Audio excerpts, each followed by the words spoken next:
नमस्कार, पंजाब डिबेट में आप सभी का स्वागत है और मैं हूं आपके साथ आयुष चतुर्वेदी।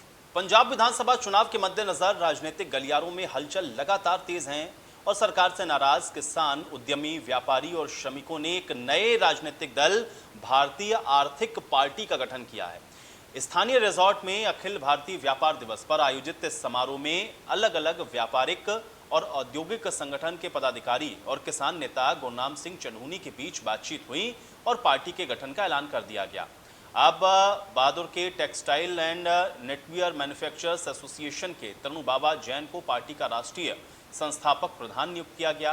किसान नेता गुरनाम सिंह चन्हूनी पार्टी के मुख्य पद का चेहरा होंगे और आज इसी मुद्दे पर हम पंजाब डिबेट करेंगे कि आखिर जो पार्टी का गठन किया गया उससे पंजाब के अंदर जो राजनीतिक समीकरण हैं वो कैसे बिगड़ेंगे और मौजूदा वक्त के अंदर इस पार्टी के गठन से अब आने वाले समय में राजनीतिक पार्टियों में क्या हलचलें होंगी और इसका असर पंजाब के विधानसभा चुनाव में क्या पड़ेगा। आज आगामी चुनाव के चलते जिस तरह से इस पार्टी का गठन किया गया उसी पर चर्चा। किसान, उद्यमी, व्यापारी, इन सभी ने मिल करके इस पार्टी का गठन किया। गुरनाम सिंह चन्हूनी इस पार्टी का मुख्य चेहरा हैं और आगामी चुनाव के चलते अब इसको लेकर के जो राजनीति है वो तेज़ हो रही है।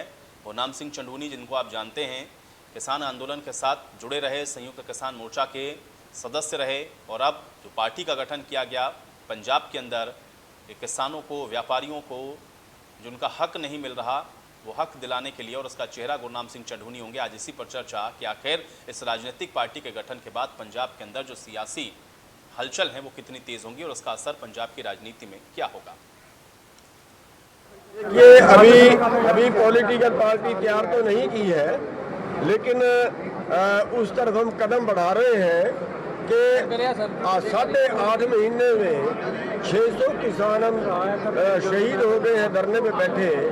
इसके बावजूद भी, इतने लोकतांत्रिक तरीके से आंदोलन करने के बावजूद भी किसी ने हमारी बात नहीं सुनी है, तो हमारे पास और चारा नहीं है। और दूसरी बात ये है कि मान लिया हम ये आंदोलन जीत भी जाएं, वैसे तो 8.5 महीने में सुनी नहीं, पर मान लिया हम जीत भी जाएं तो 5 जून 2020 से पहले वाली स्थिति हमारे सामने आ जाएगी। तो क्या 5 जून 2020 से पहले क्या किसान को कोई समस्या नहीं थी? उस वक्त भी पंजाब में 3-4 किसान प्रतिदिन आत्महत्या कर रहे थे। पूरे देश में हर 25 मिनट में एक आत्महत्या तब भी हो रही थी, वो अब भी हो रही है। 3 कानून तो अभी पूरी तरह से लागू ही नहीं हुए, अभी हमारी हालत कौन सी अच्छी है।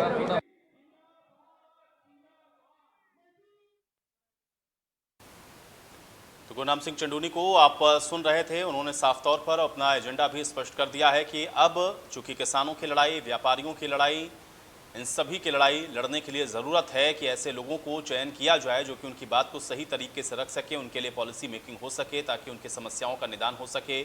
और उन्होंने इस बात की ओर भी इशारा किया, पंजाब की अब पॉलिटिक्स में चूँकि अब उतरने वाले हैं, गुरनाम सिंह चन्हूनी पार्टी का गठन कर चुके हैं, तो उन्होंने ये भी कहा कि किसान आंदोलन के शुरू होने से पहले क्या हम ये मान लें कि किसानों की स्थिति बहुत अच्छी थी? पंजाब के अंदर तब भी किसानों की स्थितियाँ अच्छी नहीं थीं, किसान कर्ज के नीचे दबा हुआ था, किसान आत्महत्या भी कर रहा था। तो वो सवाल लगातार उन राजनीतिक पार्टियों से भी हैं जिन्होंने सत्ता के अंदर सरकारों को चलाया है, उनकी इनकी सत्ता रही है और ऐसे में अब ज़रूरत है इस बात की कि ऐसे लोग जो कि इन सभी सत्ताधारी पार्टियों से निराश हो चुके हैं, जिनके शासनकाल में इन पार्टियों की वजह से वो तमाम योजनाएं उन तक नहीं पहुंची हैं जिनकी ज़रूरत थी या फिर उनके हक का ख्याल नहीं रखा गया। ज़रूरत है ऐसे में भारतीय आर्थिक पार्टी की और इसीलिए इस पार्टी का गठन किया गया है और इसका उद्देश्य यही है कि किसानों का हित हो, व्यापारियों का हित हो और सभी का हित होते हुए आम जनता का भी हित किया जाए। इसलिए किसान आर्थिक पार्टी इसका गठन किया गया है। लेकिन अब आगामी चुनाव के चलते जो राजनीतिक पार्टी का गठन हुआ उससे पंजाब के अंदर क्या असर होगा, पंजाब की राजनीति में इसके क्या असर देखने को मिलेंगे और आने वाले समय में जब चुनाव हैं तो उस चुनावों में भी ये पार्टी क्या करती है, आज इसी पर चर्चा करेंगे। और चलिए आज इसी के साथ पंजाब डिबेट की शुरुआत करते हैं। तमाम मेहमान मेरे साथ जुड़े हुए हैं, पहले उनका परिचय मैं आपके साथ करवा देता हूं। हमारे साथ गुरजिंदर सिंह जी जुड़े हुए हैं शिरोमणि अकाली दल की तरफ से। गुरजिंदर सिद्धू जी, बहुत स्वागत है आपका। रमन चांडी जी हमारे साथ जुड़ रहे हैं आम आदमी पार्टी की तरफ से। रमन चांडी जी, आपका भी स्वागत। गुरप्रीत सिंह जी हमारे साथ जुड़ रहे हैं कांग्रेस पार्टी की तरफ से। गुरप्रीत सिंह जी, आपका भी स्वागत। और गुरनाम सिंह जी हमारे साथ जुड़ रहे हैं, किसान नेता हैं। गुरनाम सिंह जी, आपका भी बहुत स्वागत है। ठीक है गुरनाम जी, सबसे पहले आज चर्चा की शुरुआत मैं आपसे ही करना चाहता हूं। किसान आर्थिक समाज पार्टी जो आज गठित हुई, इसके क्या मायने समझे जाएं और क्या वाकई में आपको लग रहा है कि मौजूदा राजनीति के अंदर एक ऐसे दल की जरूरत है जो कि श्रमिकों की बात को भी सुने, उद्यमियों की बात को भी सुने, किसानों की बात को भी सुने, उन सबका प्रतिनिधित्व हो। ये जो पार्टी का गठन किया गया भारतीय आर्थिक पार्टी, इसके क्या मायने समझे जाएं? वो पैंजे जी गुरनाम सिंह चडूनी साहब जी ने वो ਜਿਹੜੀ ਪਾਰਟੀ ਹੈ ਉਹ ਬਣਾਈ ਹੈ ਔਰ ਸਾਡੇ ਅਜੇ ਕਿਸੇ ਵੀ ਜਥੇਬੰਦੀ ਨਾਲ ਉਹਨਾਂ ਦੀ ਕੋਈ ਐਸੀ ਕੋਈ ਗੱਲਬਾਤ ਨਹੀਂ ਹੋਈ ਤੇ ਉਹਦੇ ਬਾਰੇ ਤੇ ਵੈਸੇ ਵਧੀਆ ਢੰਗ ਨਾਲ ਉਹ ਹੀ ਦੱਸ ਸਕਦੇ ਨੇ ਵੀ ਉਹਨਾਂ ਨੇ ਕਿਹੜੇ ਹਿਸਾਬ ਕਿਤਾਬ ਨਾਲ ਉਹ ਜਿਹੜੀ ਪਾਰਟੀ ਬਣਾਈ ਹੈ। ਉਹਦਾ ਗੁਰਨਾਮ ਸਿੰਘ ਜੀ ਚਡੂਨੀ ਸਾਹਿਬ ਜੀ ਨੇ ਜੋ ਬਣਾਈ ਹੈ ਜੀ ਉਹਨਾਂ ਨੇ ਬਣਾਈ ਹੈ। ਅਜੇ ਤੱਕ ਬਾਕੀ ਜਿਹੜੀਆਂ 32 ਜਥੇਬੰਦੀਆਂ ਪੰਜਾਬ ਦੀਆਂ ਉਹਨਾਂ ਨਾਲ ਕੋਈ ਗੱਲਬਾਤ नहीं ऐसी हुई। आप एक किसान नेता हैं गुरनाम जी, मैं आपसे समझना चाह रहा हूं क्योंकि गुरनाम सिंह चंडूनी आपके किसान आंदोलन के साथ जुड़े रहे, संयुक्त किसान मोर्चा के वो सदस्य रहे। ऐसे में अगर वो भारतीय आर्थिक पार्टी बनाते हैं तो आपको नहीं लगता कि इसका असर आंदोलन के ऊपर भी पड़ सकता है? और जो बात भारतीय जनता पार्टी तो कम से कम पहले दिन से कह रही कि ये पॉलिटिकल माइलेज अपना साधने के लिए कहीं ना कहीं वो लोग यहाँ पर एकत्रित हो गए हैं जिनको अपना भविष्य राजनीति में दिखता है, क्या कहीं इसका आंदोलन के ऊपर असर पड़ता हुआ भी आपको नजर आता है? नहीं जी, गल है जे अंदोलन तो कोई असर नहीं। अंदोलन च जेडे असी जिन्ने भी योधे डटे ने असी पूरी बिल्कुल डटे हैं। और पिंडां दे विचों जेडे हिसाब नाल असी जथे भेज रहे सी, जेडे असी मतलब पिंडां दे विच जथे बनाए सी 5-5 10-10 बंदियां दे जथे, वो असी अज भी बिल्कुल उस तरह ही भेज रहे हैं। अंदोलन ते कोई असर नहीं। उहदे गुरनाम सिंह जी दी अपनी एक समझ है भी आपां राजनीति च जाके, पर जिहड़ी साडी 32 किसान जथेबंदियां दी है, गुरनाम सिंह चडूनी जी साडे सत्कारयोग नेता ने, ऐसी कोई गल नहीं। बाकी गल है जे भी उन्होंने निजी अपने विचार ने भी राजनीति च आया भी मतलब जेड़ा ये मसला हल हो सकता है। तो ਜਿਹੜੀਆਂ ਸਾਡੀ 32 किसान जथेबंदियां ने ये तो यही सोच रहे ने साडा पहला मकसद अंदोलन है। अंदोलन जितांगे उस तो बाद असीं होर कोई गल सोचांगे, उस तो पहला असीं कोई राजनीति वाले पासे नहीं सोच सकते।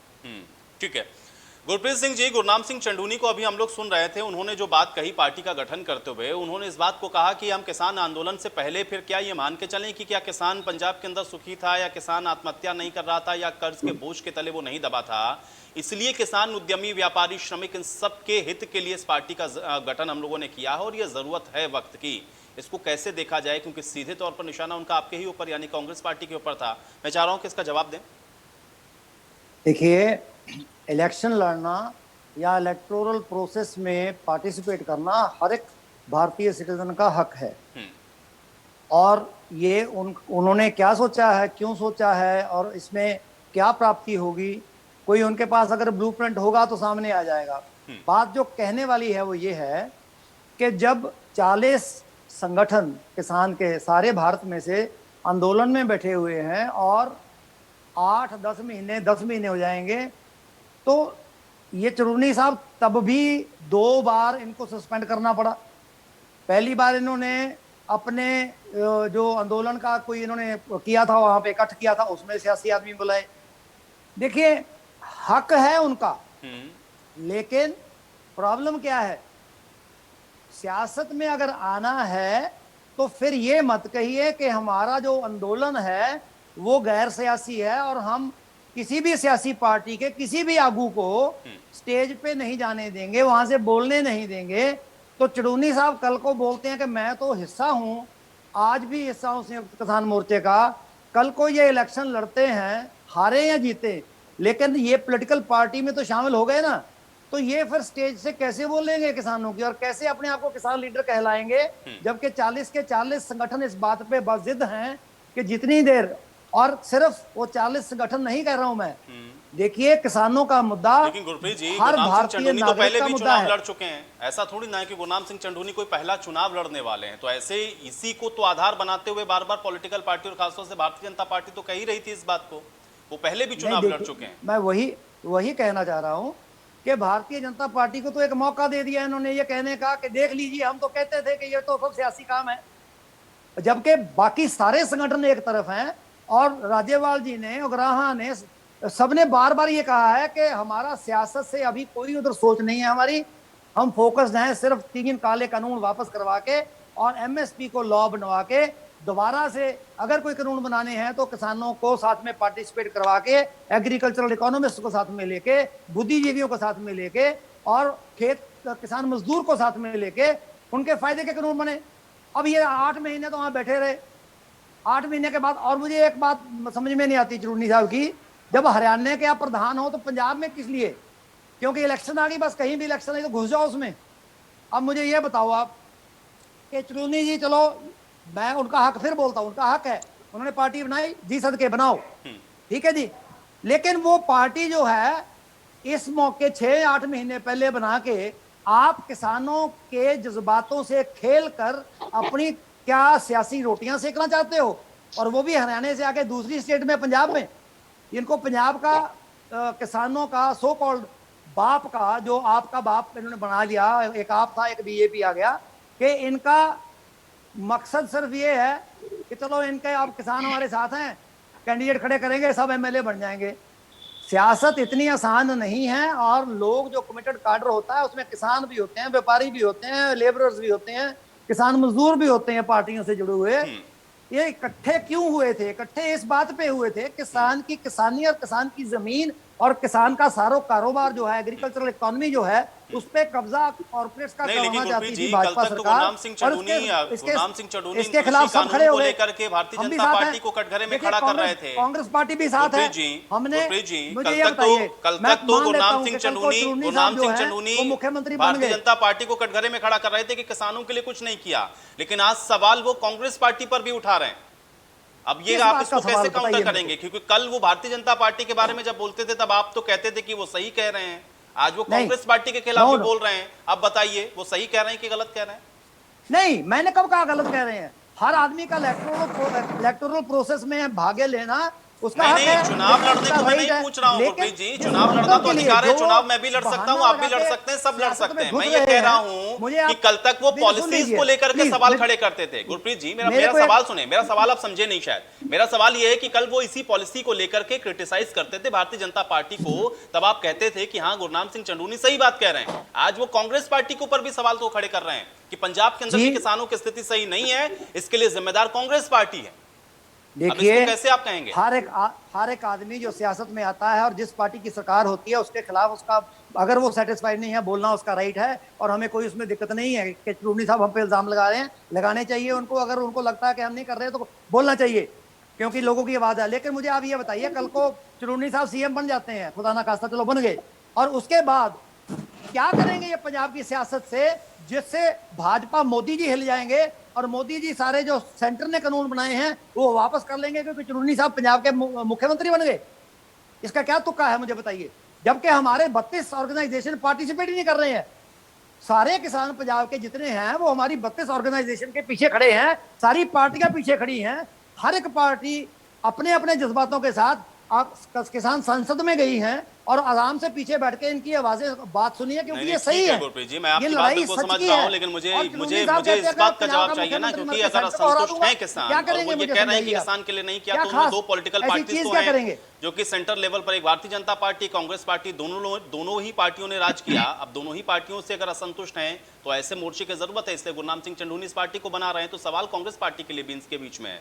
लेकिन रमन जी, हम तो कहते नहीं, हम तो कह रहे हैं कि ठीक है, उसका ठीक है रमन जी, ठीक है, मैं अब रमन जी का रिएक्शन लूंगा। रमन जी, वो जो खुद कर रहे हैं, वो खुद के कर रहे हैं, वो किसान आंदोलन के पीठ में छुरा क्यों भोंक रहे हैं? ठीक है गुरप्रीत जी, ठीक है रमन जी, जो बात गुरनाम सिंह चढ़ूनी की तरफ से कही गई पॉलिटिकल पार्टीज को का गठन करते हुए, उसको आप कैसे देख रहे हैं? और कांग्रेस पार्टी कह रही है ठीक है असंतुष्ट है तो कहने दीजिए, लेकिन हाँ किसान आंदोलन को इससे जरूर नुकसान पहुंचेगा। देखो अजीत जी, सारों पहला तो बिल्कुल ये गल सही है कि जिहड़ा किसान अंदोलन है, चढ़ूनी साहब दे इस पार्टी बनाउण दे नाल किसान अंदोलन फ्रंट तो थोड़ा जिहा पिछे जरूर हट गया, क्योंकि इस चीज़ का असर जरूर होएगा।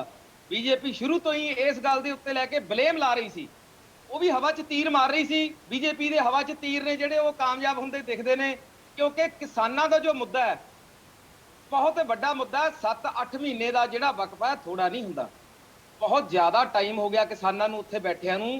किसान इस टाइम जीवन और मरण की स्थिति दे विच बैठा है कि ना जे तो पिछे हटदा तां भी मरदा, जे अगे जांदा तां भी मरदा। ਇਸ ਕਰਕੇ ਚੜੂਨੀ ਸਾਹਿਬ ਨੂੰ ਮੈਂ ਚਾਹੁੰਦਾ, ਠੀਕ ਹੈ ਉਹਨਾਂ ਦਾ ਰਾਈਟ ਹੈ, ਜੋ ਮਰਜ਼ੀ ਕਰਨ। ਉਹ ਪਹਿਲਾਂ ਵੀ ਇਲੈਕਸ਼ਨਾਂ ਲੜਦੇ ਰਹੇ ਨੇ, ਉਹਨਾਂ ਨੂੰ ਕੋਈ ਰੋਕਣ ਵਾਲਾ ਹੈ ਵੀ ਨਹੀਂ, ਕਿਉਂਕਿ ਉਹ ਹਰਿਆਣੇ ਦੇ ਪ੍ਰਧਾਨ ਨੇ, ਹਰਿਆਣਾ ਨੂੰ ਉਹ ਕਰਦੇ ਨੇ। ਪੰਜਾਬ ਦੇ ਵਿੱਚ ਪੈਰ ਰੱਖਣ ਤੋਂ ਪਹਿਲਾਂ ਉਹਨਾਂ ਨੂੰ ਪੰਜਾਬ ਦੀਆਂ 32 ਜਥੇਬੰਦੀਆਂ ਚੋਂ ਕੁਝ ਨਾ ਕੁਝ ਜਥੇਬੰਦੀਆਂ ਨੂੰ ਆਪਣੇ ਭਰੋਸੇ ਦੇ ਵਿੱਚ ਲੈਣਾ ਚਾਹੀਦਾ ਸੀ, ਕਿਉਂਕਿ ਕਿਸਾਨ ਨੇ ਜਿਹੜੇ ਅੱਜ ਦੀ ਡੇਟ ਦੇ ਵਿੱਚ ਕਿਸਾਨ ਅੰਦੋਲਨ ਨੂੰ ਹੀ ਦੇਖ ਰਹੇ ਨੇ। ਬੀਜੇਪੀ ਨੂੰ, ਕਾਂਗਰਸ ਨੂੰ ਕਿਸਾਨ ਭੁੱਲ ਚੁੱਕੇ ਨੇ ਪੰਜਾਬ ਦੇ ਵਿੱਚ, ਕਿਉਂਕਿ ਉਹਨਾਂ ਨੂੰ ਪਤਾ, ਉਹ ਦੇਖ ਚੁੱਕੇ ਨੇ ਇਸ ਗੱਲ ਨੂੰ ਲੈ ਕੇ ਕਿ ਇਹਨਾਂ ਦੋਨਾਂ ਪਾਰਟੀਆਂ ਨੇ ਸਾਡੇ ਹਿੱਤ ਦੀ ਕੋਈ ਵੀ ਗੱਲ ਨਹੀਂ ਕਰਨੀ। ਸੋ ਮੈਂ ਤਾਂ ਚੜੂਨੀ ਸਾਹਿਬ ਨੂੰ ਇਸ ਤੁਹਾਡੇ ਚੈਨਲ ਦੇ ਮਾਧਿਅਮ ਰਾਹੀਂ ਬੇਨਤੀ ਕਰੂੰਗਾ ਕਿ ਕੋਈ ਗੱਲ ਨਹੀਂ, ਦੇਖੋ ਤੁਸੀਂ ਹਲੇ ਵੀ ਜੇ ਤੁਸੀਂ ਕੁਝ ਸੋਚ ਸਕਦੇ ਹੋ ਤਾਂ ਸਾਰਿਆਂ ਨਾਲੋਂ ਪਹਿਲਾਂ ਕਿਸਾਨ ਅੰਦੋਲਨ, ਉਸ ਤੋਂ ਬਾਅਦ ਤੁਹਾਡੀ ਪੋਲੀਟੀਕਲ ਪਾਰਟੀ।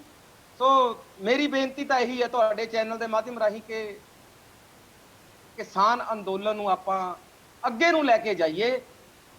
ਬਾਕੀ ਹੋਰ ਵੀ ਰਿਪਰੈਜ਼ੈਂਟੇਟਿਵ ਬੈਠੇ ਨੇ ਕਿਸਾਨ ਅੰਦੋਲਨਾਂ ਦੇ ਵਿੱਚ, ਉਹਨਾਂ ਨੂੰ नहीं रमन चंडी जी, सिर्फ गुरनाम सिंह चंडूनी ही नहीं सिर्फ है किसान आंदोलन, उसके अंदर बहुत जत्थेबंदियां हैं, बहुत सारे संगठन हैं जो कि आंदोलन चला रहे हैं।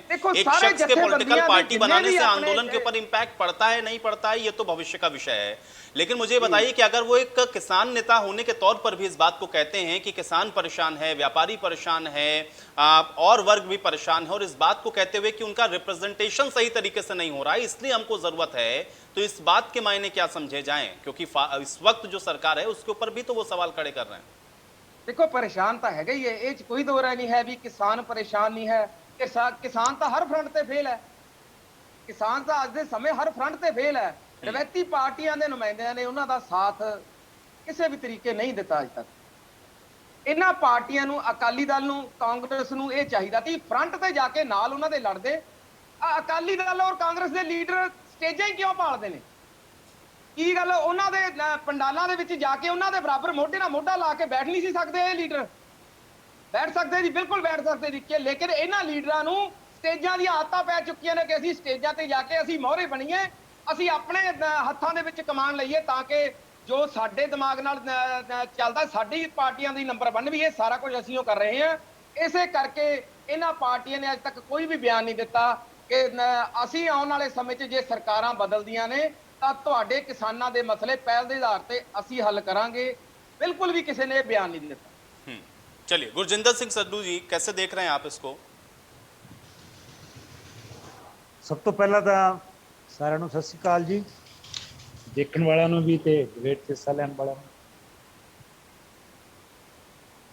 ਇੱਕ ਜਦੋਂ ਕਿਸਾਨਾਂ ਦੀ ਮੂਵਮੈਂਟ ਸ਼ੁਰੂ ਹੋਈ ਹੈ ਤਾਂ ਕਿਸਾਨਾਂ ਦੇ ਵਿੱਚ ਸਾਰੀਆਂ ਪਾਰਟੀਆਂ ਦੇ ਕਿਸਾਨ ਨੇ, ਅਕਾਲੀ ਦਲ ਦੇ ਵੀ ਨੇ, ਕਾਂਗਰਸ ਦੇ ਵੀ ਨੇ, ਆਪ ਦੇ ਵੀ ਨੇ, ਕਮਿਊਨਿਸਟ ਵੀ ਨੇ, ਬੀਜੇਪੀ ਦੇ ਵੀ ਨੇ, ਸਭ ਤਰ੍ਹਾਂ ਦੇ ਕਿਸਾਨ ਉੱਥੇ ਮਤਲਬ ਬੈਠੇ ਨੇ।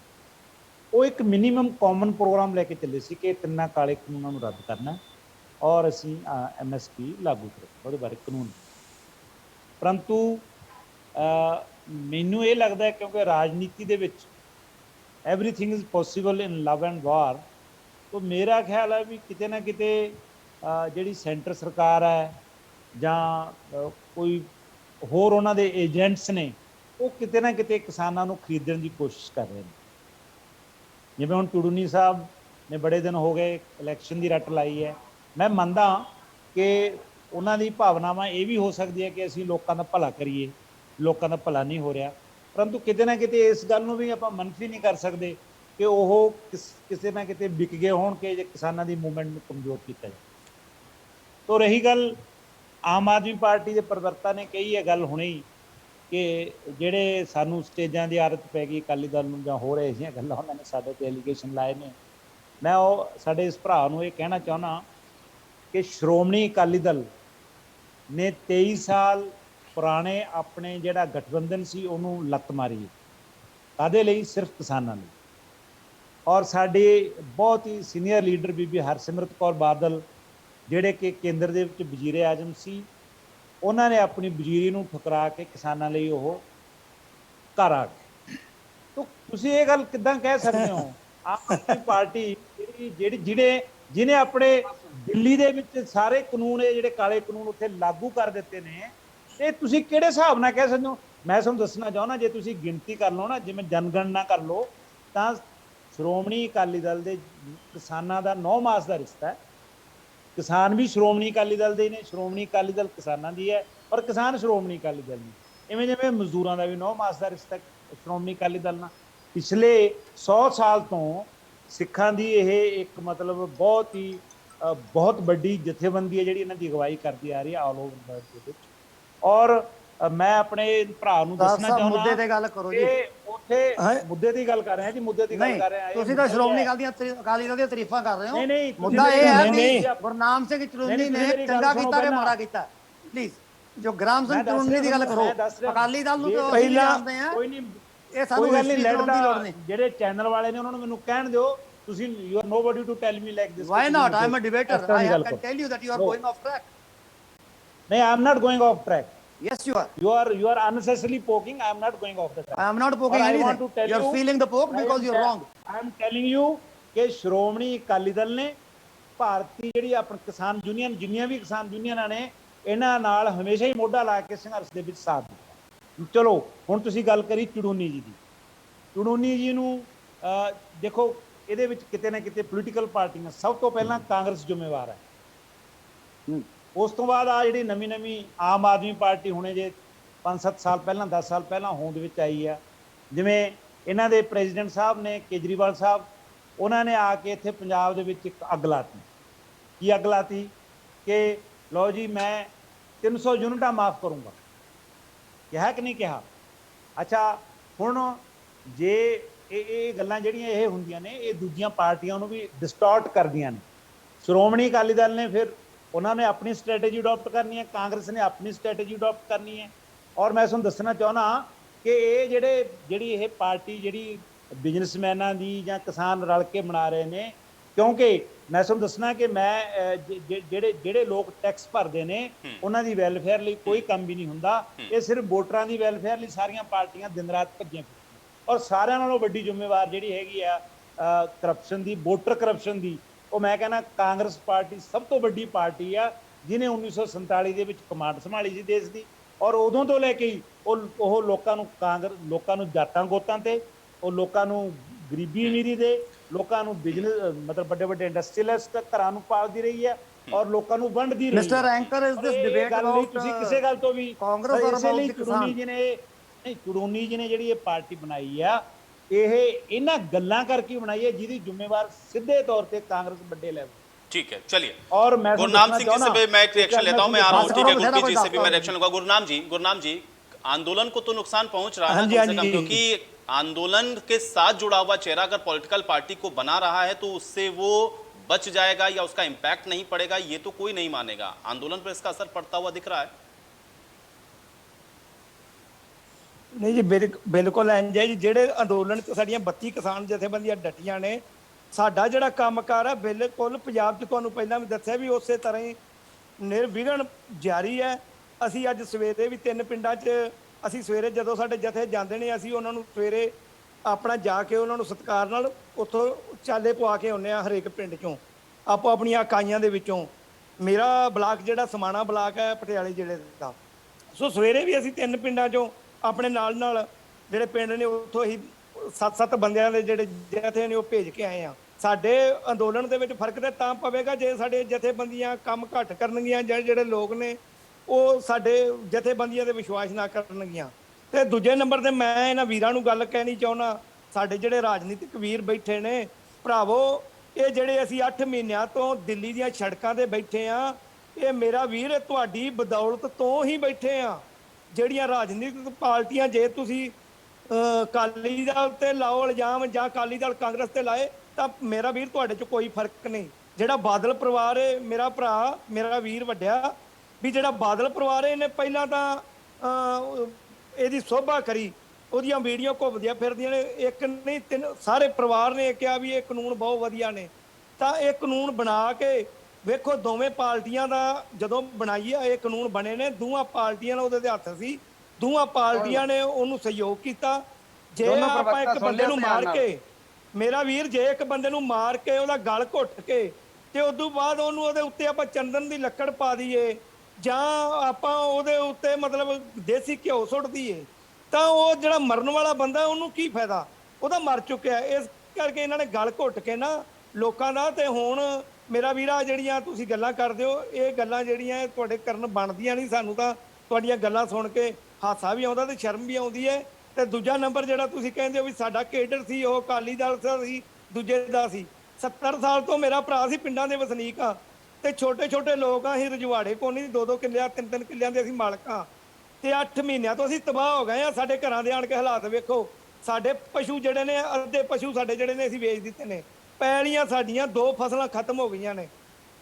ਸਾਡਾ ਗੁੱਲੀ ਡੰਡਾ ਨਹੀਂ ਮਰਿਆ ਕਣਕ ਚੋਂ, ਤੇ ਸਾਡੀ 10-10 ਕੁਆਂਟਲ ਕਣਕ ਨਿਕਲੀ ਹੈ। ਅਸੀਂ ਘਰਾਂ ਚੋਂ ਵੀ ਬਰਬਾਦ ਹੋ ਗਏ ਆ ਤੇ ਛੋਟੇ ਛੋਟੇ ਅਸੀਂ ਲੋਕ ਸਾਂ 2-2 3-3 ਕਿੱਲਿਆਂ ਦੇ। ਅਸੀਂ ਕਿਹੜਾ ਰਜਵਾੜੇ ਆ ਤੇ ਜਾ ਕੇ ਦਿੱਲੀ ਦੀਆਂ ਜਿਹੜੀਆਂ ਅਸੀਂ ਸਰਹੱਦਾਂ ਤੇ ਬੈਠੇ ਆ ਉਹ ਤੁਹਾਡੀ ਬਦੌਲਤ ਬੈਠੇ ਆ ਤੇ ਤੁਹਾਡੀ ਬਦੌਲਤ ਹੀ ਅਸੀਂ ਅੱਜ ਜਿਹੜੇ ਰਹਿੰਦੇ ਖੁੰਦੇ ਹਾਂ ਉਹ ਵੀ ਖਤਮ ਹੋ ਰਹੇ ਆ। ਇਸ ਕਰਕੇ ਅਸੀਂ ਤੇ ਸੋਚਦੇ ਸੀ ਤੁਹਾਡੇ ਤੇ ਹੁਣ ਤੱਕ ਤੁਹਾਡੇ ਗੱਲ ਲੱਗੇ ਸੀ ਵੀ ਇਹ ਸਿਆਸੀ ਲੋਕ ਜਿਹੜੇ ਸਾਡੇ ਅੱਗੇ ਦੋਵੇਂ ਪਾਰਟੀਆਂ ਨੇ, ਸਚਾਈ ਹੈ ਤੁਹਾਡੀ ਵੀ ਜਿਹੜੀ ਅਕਾਲੀ ਦਲ ਹੈ ਉਹ ਸਾਡੀ ਸਿੱਖਾਂ ਦੀ ਅਸੀਂ ਸਰਮੌਰ ਪਾਰਟੀ ਗਿਣਦੇ ਸੀ। ਸਾਡਾ ਅਸੀਂ ਸੋਚਦੇ ਸੀ ਜੋ ਕੁਝ ਹੈਗਾ ਸਾਡਾ, ਸਾਡੇ ਪਿੰਡਾਂ ਦੇ ਵਿੱਚ ਰਵੱਈਆ ਸੀ ਜਦੋਂ ਵੋਟਾਂ ਪੈਂਦੀਆਂ ਸਨ। ਜੇ ਬੰਦਾ ਕਹਿੰਦਾ ਸੀ ਵੀ ਆਪਾਂ ਪੰਜੇ ਦੇ ਵੋਟ ਪਾਉਣੀ ਤੇ ਘਰ ਵਾਲੀ ਕਹਿੰਦੀ ਸੀ ਵੀ ਨਾ ਮੈਂ ਤੇ ਤੱਕੜੀ ਦੇ ਵੋਟ ਪਾਵਾਂਗੀ, ਉਹ ਮੇਰਾ ਪੰਥ ਹੈ। ਤੇ ਪਰ ਭਰਾ ਪੰਥ ਨੇ ਦਿੱਤਾ ਕੀ ਸਾਨੂੰ? ਇਹ ਬੜੇ ਦੁੱਖ ਦੀ ਗੱਲ ਹੈ। ਵੇਖੋ ਸਾਡੇ ਗੁਰੂ ਮਹਾਰਾਜ ਦੀਆਂ ਬੇਅਦਬੀਆਂ ਕੀ ਹਾਲ ਹੋ ਰਿਹਾ। ਸਾਡੇ ਮਹਾਰਾਜ ਦਾ ਤੇ ਨਿਤ ਨਵੀਆਂ ਸਾਡੀਆਂ ਬੇਅਦਬੀਆਂ ਤੇ ਅਸੀਂ ਤੇ ਜਿਉਣ ਜੋਗੇ ਨਹੀਂ ਰਹੇ ਮੇਰਾ ਵੀਰ। ਤੇ ਆ ਜਿਹੜੀਆਂ ਗੱਲਾਂ ਨੇ ਤੁਸੀਂ ਜਿਹੜੀਆਂ ਹੁਣ ਕਰਦੇ ਹੋ ਸਾਰੇ ਲੋਕ ਜਾਣ ਕੇ ਨੇ, ਚਲਿਏ ਗੁਰਪ੍ਰੀਤ ਜੀ ਜਵਾਬ ਜਿਹੜੀਆਂ ਨੇ ਤੁਹਾਡੀਆਂ ਕੋਈ ਸ਼ੋਭਾ ਨਹੀਂ ਦਿੰਦੀਆਂ। ਗੁਰਪ੍ਰੀਤ ਜੀ मैं थोड़ा जवाब देना सरदार गुरनाम सिंह जी, सरदार गुरनाम सिंह मेरी वारी है जी, तुम फिर दे दे जवाब तो वारी है। चलो सरदार गुरनाम सिंह बेनती हथ जोड़ के जी। हाँ जी। पहली गल तो हर एक पंजाब दा बाशिंदा पार्टियां छड़ दो, किसान अंदोलन जिहड़ा है, मैं भी किसान है, कोई ट्रेडर है, कोई मजदूर है, किसानी नाल हर एक बंदा इफेक्ट हुंदा है, चाहे वह रजवाड़ा भी होवे, रोटी तो उन्हें भी खानी है। ठीक है, तो कोल पैसे है खरीद सकता है, लेकिन खानी तो रोटी पैनी है। ਤੁਹਾਡੇ ਨਾਲ ਤੁਸੀਂ ਆਪਦੇ ਆਪ ਨੂੰ ਨੀਵਾਂ ਬਣਾਉਣੇ ਆ। ਕਿਉਂ ਬਣਾਉਣੇ ਆ ਤੁਸੀਂ? ਸਾਰਾ ਪੰਜਾਬ ਸਾਰਾ ਹਿੰਦੁਸਤਾਨ ਤੁਹਾਡੇ ਨਾਲ ਖੜਾ ਹੈ, ਦੁਨੀਆ ਖੜੀ ਤੁਹਾਡੇ ਨਾਲ। ਬਾਹਰਲੇ ਮੁਲਕਾਂ ਦੇ ਲੋਕ ਤੁਹਾਡੇ ਵਾਸਤੇ ਉੱਥੇ ਮੁਜ਼ਾਹਰੇ ਕਰ ਰਹੇ ਹੈ। ਮੈਂ ਇਸ ਗੱਲ ਨੂੰ ਡਿਨਾਈ ਨਹੀਂ ਕਰਦਾ ਕਿ ਸਿਆਸੀ ਪਾਰਟੀਆਂ ਨੂੰ ਜਦੋਂ ਕਿਸਾਨ ਦੇ ਪ੍ਰਤੀ ਸੋਚ ਕੇ ਕਿਸਾਨ ਨੂੰ ਸੌਖਾ ਕਰਨਾ ਚਾਹੀਦਾ ਸੀਗਾ ਉਦੋਂ ਕਿਸੇ ਨੇ ਧਿਆਨ ਨਹੀਂ ਦਿੱਤਾ। ਹੁਣ ਜਦੋਂ ਇੱਕ ਇਹੋ ਜਿਹਾ ਮੁਲਕ ਦੇ ਵਿੱਚ ਲੀਡਰ ਆ ਗਿਆ ਜਿਹੜਾ ਕਹਿੰਦਾ ਵੀ ਮੈਂ ਤਾਂ ਕਾਰਪੋਰੇਟ ਘਰਾਣਿਆਂ ਦੇ ਘਰ ਭਰਨੇ ਆ, ਮੈਂ ਕਿਸਾਨਾਂ ਦਾ ਪੀਲਾ ਕੀ ਕਰਨਗੇ? ਖੇਤੀ ਬੀਜਣਗੇ। ਤੁਸੀਂ ਕਿਹਾ 10 ਕੁਇੰਟਲ ਨਿਕਲੀ ਆ, 10 ਕੁਇੰਟਲ ਨੇ ਅਗਲੀ ਵਾਰੀ 12 ਨਿਕਲੇ ਹੋਗੀ, 8 ਨਿਕਲੇ ਹੋਗੀ, ਨਿਕਲੂਗੀ ਤਾਂ ਸਹੀ ਨਾ। ਬੀਜੇ ਵਗੈਰਾ ਭਰੇ ਨਹੀਂ ਸਕਦੇ, ਇਹ ਬਾਹਰੋਂ ਮੰਗਾ ਲੈਣਗੇ। ਰੌਲਾ ਕੀ ਹੈ? ਬਜਾਏ ਵੇਖੋ ਸਿਆਸਤ ਅੱਜ ਤੱਕ ਗਵਰਨਮੈਂਟ ਬਣਦੀ ਹੈ ਸਿਆਸਤ ਦੇ ਥਰੂ, ਕਿਉਂਕਿ ਡੈਮੋਕ੍ਰੈਟਿਕ ਸੈਟਅਪ ਹੈ। ਇਲੈਕਸ਼ਨਾਂ ਹੋਣੀਆਂ ਹੀ ਹੋਣੀਆਂ। ਇਲੈਕਸ਼ਨਾਂ 'ਚ ਤੁਸੀਂ ਵੀ ਪਾਰਟਿਸਿਪੇਟ ਤੁਹਾਨੂੰ ਕਰਦੇ ਹੋ, ਤੁਸੀਂ ਆਲਰੇਡੀ ਕਰਦੇ ਹੋ, ਪੰਚਾਇਤਾਂ 'ਚ ਵੀ ਕਰਦੇ ਹੋ। ਕਰਦੇ ਰਹੇ ਜੀ। ਨਹੀਂ ਸੁਣੋ ਨਾ ਗੁਰਨਾਮ ਸਿੰਘ ਜੀ, ਬੇਨਤੀ ਸੁਣ ਲਓ। ਤੁਹਾਡੀ ਮੈਂ ਗੱਲ ਬੜੀ ਬਹੁਤ ਸੋਹਣੀ ਗੱਲ ਕੀਤੀ ਹੈ ਤੁਸੀਂ। ਮੈਂ ਕੋਈ ਪੱਲਾ ਨਹੀਂ ਝਾੜਦਾ, ਮੈਂ ਕੋਈ ਆਮ ਆਦਮੀ ਪਾਰਟੀ ਵਾਂਗੂ ਇਹ ਨਹੀਂ ਵੀ ਕੇਜਰੀਵਾਲ ਕਾਲਾ ਚੂਹਾ ਕੱਢ ਕੇ ਤੇ ਚਿੱਟੇ ਪੇਂਟ 'ਚ ਕਰਕੇ ਕਹਿੰਦਾ ਹੁਣ ਚਿੱਟਾ ਹੋ ਗਿਆ। ਸਾਡੀ ਪਾਰਟੀ ਨੇ ਸਾਡੀ ਪਾਰਟੀ ਨੇ ਤੁਹਾਡੇ ਕੋਲ ਹੋਰ ਕੋਈ ਸ਼ਬਦ ਨਹੀਂ ਹੈ, ਇੱਕੋ ਹੀ ਸ਼ਬਦ ਰੱਟ ਕੇ ਆਉਂਦੇ ਹੋ ਤੁਸੀਂ। ਓਏ ਚੁੱਪ ਕਰ ਜਾ, ਚਿੱਟਾ ਹੋਰ ਕੁਝ ਨਹੀਂ ਆਉਂਦਾ। ਜਦ ਮੇਰੀ ਗੱਲ ਸੁਣੋ, ਉਹ ਇਹਦਾ ਮਤਲਬ ਸਮਝ, ਮੇਰੀ ਗੱਲ ਸੁਣੋ, 70 ਸਾਲ ਦੀ ਉਮਰ ਆ ਤੁਹਾਡੀ, ਮੈਂ ਤੁਹਾਡੀ ਇੱਜ਼ਤ ਕਰਦਾ। ਉਹ ਇਹਦਾ ਮਤਲਬ ਸਮਝੋ, ਪਹਿਲਾਂ ਆਉਂਦੇ ਸਾਰੇ ਤੁਸੀਂ ਪਹਿਲਾਂ ਬਾਪ ਦਾ ਨਾਮ ਲਿਆ, ਜ਼ਬਾਨ ਸੰਭਾਲ ਕੇ ਗੱਲ ਕਰੀ ਸੰਧੂ ਸਾਹਿਬ, ਸਮਝ ਗਏ ਨਾ? ਤੂੰ ਜਿਹੜਾ ਕੁਝ ਕਹੂੰਦਾ ਕਰ ਕੇ ਗੱਲ ਕਰੀ। ਮੈਂ ਤੁਹਾਡੀ ਇੱਜ਼ਤ ਕਰਦਾ, ਤੁਸੀਂ ਭੌਂਕਣਾ ਬੰਦ ਕਰ ਦੇ। ਪਰ ਤੁਸੀਂ ਇਹ ਕੰਮ ਨਾ ਕਰੋ। ਡਿਬੇਟ ਤੇ ਆ ਕੇ ਡਿਬੇਟ ਵਾਂਗੂ, ਡਿਬੇਟ ਤੇ ਆ ਕੇ ਡਿਬੇਟ ਵਾਂਗੂ ਵਰਤਿਆ ਕਰੋ ਬੰਦਿਆਂ ਨਾਲ। ਮਗਰੋਂ ਭੌਂਕ ਲਈ, ਕੀ ਕਹਿੰਦੇ? ਭੌਂਕ ਲਈ ਮਗਰੋਂ, ਮੈਨੂੰ ਬੋਲ ਲੈਣ ਦੇ। ਚਾਬੀ ਦੇ ਕੇ ਛੱਡਿਆ ਹੁੰਦਾ ਪਾਰਟੀ ਦਾ, ਉਵੇਂ ਆ ਕੇ ਬਹਿ ਜਾਂਦਾ। ਉਹ ਕਾਕਾ ਭੌਂਕ ਲਈ। ਤੁਹਾਨੂੰ ਵੀ ਅਸੀਂ ਬੈਠੇ ਕਿੱਥੇ ਆ, ਸਾਰੀ ਦੁਨੀਆ ਦੇਖ ਰਹੀ ਆ। ਤੈਨੂੰ ਕੀ ਤਕਲੀਫ ਆ? ਦੁਨੀਆ 'ਚ ਮੈਂ ਬਦਨਾਮ ਹੁੰਨਾ ਨਾ। ਨਾਲੇ ਨਾ ਤਕਲੀਫ ਆ। ਹਾਂ ਪੱਲੇ ਦੀ ਢੇਲਾ ਕਰਦੀ ਮੇਲਾ ਮੇਲਾ। ਬੰਦ ਕਰ, ਮੈਨੂੰ ਗੱਲ ਕਰਨ ਦੇ। ਮੇਰਾ ਟਾਈਮ ਦਾ ਨਾ ਕਰ। ਤੇਰੇ ਵਰਗੇ ਡੂੜ ਪੈਸੇ ਦੇ ਬੰਦੇ ਨਾਲ ਮੈਂ ਵਕਤ ਲੈ ਨਹੀਂ ਕਰ ਸਕਦਾ। ਪੈਸੇ ਦੇ ਬੰਦੇ ਨਾਲ ਮੇਰੀ ਵਾਰੀ ਆ, ਮੇਰੀ ਵਾਰੀ ਆ। ਵੱਡਾ ਆਜੀ ਫਿਰ ਇਹਦੇ ਵੱਡਾ ਲੱਗ ਜੂਗਾ ਪਤਾ ਤੈਨੂੰ। ਵੱਡਾ I think you should maintain the decorum of ਨਹੀਂ, this man he has no business speaking in between. you must maintain the debate. You must maintain the ਇਹਦਾ ਕੀ decorum. ਮਤਲਬ ਹੈ? ਇਹਦਾ ਕੀ ਮਤਲਬ ਹੈ ਜਦੋਂ ਵਾਰੀ ਮੇਰੀ ਹੈ? ਤੁਸੀਂ ਕੋਈ ਨਹੀਂ ਜਵਾਬ ਦਿਓ ਨਾ, ਆਪਣੇ ਮੁੱਦਿਆਂ ਤੇ ਜਵਾਬ ਦਿਓ, ਕੋਈ ਗੱਲ ਨਹੀਂ। ਜਵਾਬ ਨਹੀਂ ਜੀ, ਮੈਂ ਆਮ ਤਾਂ ਆਦਮੀ ਚੀਜ਼ ਪਾਰਟੀ ਦੇ ਐਕਸਪਲੇਨ ਕਰ ਰਿਹਾ। ਇਲਜ਼ਾਮ ਕਰੋ। ਤਰਾਸ਼ੀਆਂ ਸਿਆਸਤ ਕਰ ਇਸ ਵੇਲੇ ਇਹ ਕਿਉਂ ਬੋਲ ਰਿਹਾ? ਕਿਉਂਕਿ ਅੱਗੇ ਇਲੈਕਸ਼ਨ ਦੱਸਦੀ ਹੈ। ਕਿਸਾਨਾਂ ਦੇ ਜਿਹੜੇ ਕਾਲੇ ਕਾਨੂੰਨ ਨੇ ਸਭ ਤੋਂ ਪਹਿਲਾਂ ਇੰਪਲੀਮੈਂਟ ਕੀਤਾ ਕੇਜਰੀਵਾਲ ਨੇ। ਪੰਜਾਬ ਵਿਧਾਨ ਸਭਾ ਦੇ ਵਿੱਚ ਕਾਂਗਰਸ ਤੇ ਸਾਰੇ ਦਲਾਂ ਨੇ ਰਲ ਕੇ, ਵਿੱਚ ਇਹਨਾਂ ਦੇ ਬੰਦੇ ਸੀਗੇ ਜਿਹੜੇ ਅੱਜ ਭੱਜੇ ਫਿਰਦੇ ਆ ਆਪੋਜੀਸ਼ਨ 'ਚ, ਇੱਕ ਮਤਾ ਪਾਸ ਕੀਤਾ ਗਿਆ, ਗਵਰਨਰ ਨੂੰ ਜਾ ਕੇ ਫੜਾਇਆ ਗਿਆ। ਜੋ ਪ੍ਰੋਟੋਕਾਲ ਹੋ ਸਕਦਾ ਸੀ ਉਹ ਕੀਤਾ ਗਿਆ, ਕਾਂਗਰਸ ਗਵਰਨਮੈਂਟ ਵੱਲੋਂ ਕੀਤਾ ਗਿਆ। ਲੇਕਿਨ ਉਹ ਸਿਰੇ ਲੱਗਦਾ ਕਿ ਨਹੀਂ ਲੱਗਦਾ? ਤੁਸੀਂ ਇਹ ਵੇਖੋ, ਬਰੂਹਾਂ ਤੇ ਕਿਸਾਨ ਪਤਾ ਨਹੀਂ ਕਿਸ ਔਕੜ ਦੇ ਨੂੰ ਚੱਲਦੇ ਉੱਥੇ ਬੈਠੇ ਆ, ਤੇ ਇਹਨਾਂ ਨੂੰ ਸਿਆਸਤ ਸੁਝਦੀ ਆ। ਮੈਂ ਐਲਾਨੀਆਂ ਕਹਿੰਦਾ ਕਿ ਜੇ ਕਿਸਾਨ ਹਾਰ ਕੇ ਆਉਂਦਾ ਵਾਪਸ, ਤੇ ਸਿਆਸੀ ਪਾਰਟੀਆਂ ਦਾ ਕੋਈ ਫਾਇਦਾ ਨਹੀਂ, ਕਿਸੇ ਸਰਕਾਰ ਦਾ ਕੋਈ ਫਾਇਦਾ ਨਹੀਂ, ਕਿਉਂਕਿ ਪੰਜਾਬ ਤੇ ਸਾਰਾ ਮੁਲਕ ਬਰਬਾਦ ਹੋ ਜਾਊਗਾ। ਇਹ ਬਕਵਾਸਬਾਜ਼ੀ ਬੰਦ ਹੋਣੀ ਚਾਹੀਦੀ ਹੈ। ਸਿਆਸਤ ਲੜਨੀ ਪੈਣੀ ਹੈ, ਇਲੈਕਸ਼ਨਾਂ ਹੋਣਗੀਆਂ, ਲੜਾਂਗੇ, ਪਰ ਇਸ ਗੱਲ ਤੇ ਨਹੀਂ ਲੜਾਂਗੇ ਕਿ ਕਿਸਾਨ ਹੁਣ ਅਸੀਂ ਇਹਨਾਂ ਨੂੰ ਜੋੜ ਲਈਏ, ਸਰਕਾਰ ਬਣਾ ਕੇ ਮੁੜ ਕੇ ਇਹਨਾਂ ਦੇ ਉਲਟ ਬੋਲੀ ਜਾਈਏ। ਇਹ ਤੁਹਾਨੂੰ ਸ਼ੋਭਾ ਨਹੀਂ ਦਿੰਦਾ। ਸਰਦਾਰ ਸਾਹਿਬ, ਤੁਹਾਨੂੰ ਵੀ ਬੇਨਤੀ ਹੈ ਅਕਾਲੀ ਦਲ ਵਾਲਿਆਂ ਨੂੰ ਕਿ ਤੁਸੀਂ ਜਦੋਂ ਤਾਰੀਫ ਕਰਨ ਲੱਗਦੇ ਹੋ ਫਿਰ ਬਹੁਤ ਉੱਚੇ ਉੱਚੇ ਪੁਲ ਬਣਾਉਣੇ ਹੋ, ਢਹਿ ਜਾਂਦੇ ਛੇਤੀ। ਪਹਿਲਾਂ ਤੁਸੀਂ ਆਪਦਾ ਵੇਖੋ ਕਿ ਮੈਂ ਨਹੀਂ ਕਹਿੰਦਾਗਾ ਕਿ ਉਹਨਾਂ ਦੇ ਦਿਲ ਦੇ ਵਿੱਚ ਕਿਸਾਨ ਵਿਰੋਧੀ ਨੇ, ਉਹ ਪਰਿਵਾਰ ਕਿਸਾਨ ਵਿਰੋਧੀ ਹੋਏ, ਮੈਂ ਨਹੀਂ ਕਹਿੰਦਾ। ਲੇਕਿਨ ਹਾਂ, ਕਾਂਗਰਸ ਦੇ ਕਿਸੇ ਬੰਦੇ ਨੇ ਸਪੋਰਟ ਕੀਤੀ ਹੋਵੇ, ਤੁਹਾਡੇ ਲਾਈਵ ਔਨ ਵੀਡੀਓ ਹੈਗੇ ਸਾਰੇ ਜਣੇ। ਦੂਜੀ ਗੱਲ, ਇਹਨੂੰ ਮੈਂ ਦੱਸ ਦਿਆਂ, ਜਿਹੜਾ ਜਵਾਕ ਜਾ ਇੱਥੇ ਭਾਲਿਆ ਇਹਨਾਂ ਨੇ ਆਮ ਆਦਮੀ ਪਾਰਟੀ ਨੇ, ਨਾ ਤਾਂ ਕਿਸਾਨੀ ਦਾ ਪਤਾ ਨਾ ਕਿਸਾਨ ਹੈ। ਜਿੱਥੇ ਸੰਸਦ ਹੋਇਆ ਉੱਥੇ ਰਾਹੁਲ ਗਾਂਧੀ ਗਿਆ, ਪਾਰਟੀ ਦਾ ਪਹਿਲਾਂ ਫਰਦ ਚੈੱਕ ਸਭ ਤੋਂ ਵੱਡਾ ਕਰਾਵਾਂ ਨੇਤਾ। ਤੁਹਾਨੂੰ, ਪਹਿਲਾਂ ਤੁਹਾਨੂੰ ਫਰਦ ਚੈੱਕ ਕਰਾਵਾਂ। ਸਭ ਓਏ ਕੀ ਹੁੰਦਾ? ਸਭ ਤੋਂ ਕੀ ਹੁੰਦਾ? ਅੱਛਾ ਛੱਡ। ਮੈਨੂੰ ਐ ਲੱਗਦਾ ਤੁਹਾਨੂੰ ਕਿਸੇ ਨੇ ਤਮੀਜ਼ ਨਹੀਂ ਸਿਖਾਈ ਘਰ ਦੇ ਵਿੱਚ। ਸਭ ਤੋਂ ਵੱਡਾ ਬੰਦਾ ਰਾਹੁਲ ਗਾਂਧੀ ਜਾ ਕੇ, ਕਰੋ ਯਾਰ, ਕੋਈ ਗੱਲ ਨਹੀਂ। ਰਾਹੁਲ ਗਾਂਧੀ ਜਾ ਕੇ ਉੱਥੇ Concerned person ਬੈਠਿਆ, ਹੈ ਜੀ।